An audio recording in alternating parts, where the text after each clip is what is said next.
అమెరికాలో మళ్లీ కాల్పుల కలకలం రేగింది. మిసిసిపి హై స్కూల్లో దుండగుడు కాల్పులు జరిపినట్లుగా తెలుస్తుంది.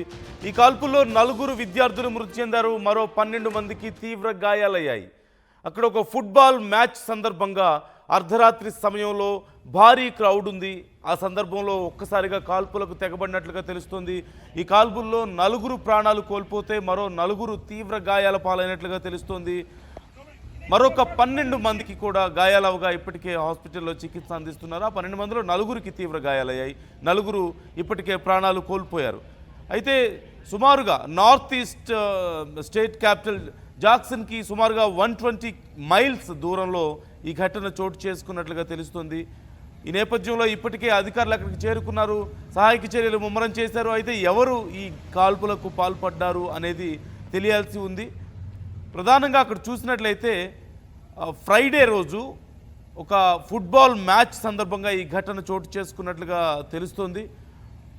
హోమ్ కమింగ్ మ్యాచ్ అంటూ తెలుస్తుంది. అంటే సహజంగా ఒక స్కూల్లో గతంలో ఉన్నటువంటి స్టూడెంట్స్ని పిలిచి వారికి గౌరవార్థంగా మ్యాచ్ నిర్వహిస్తారు. ప్రస్తుతం ఉన్నటువంటి వాళ్ళు, అలాగే ప్రస్తుతం ఉన్నటువంటి స్టూడెంట్స్కి, అలాగే గత స్టూడెంట్స్కి మధ్యలో పాస్అవుట్ అయిపోయి గతంలోనే వెళ్ళిపోయినటువంటి సీనియర్ స్టూడెంట్స్కి మధ్యలో ఈ మ్యాచ్ జరుగుతూ ఉంటుంది.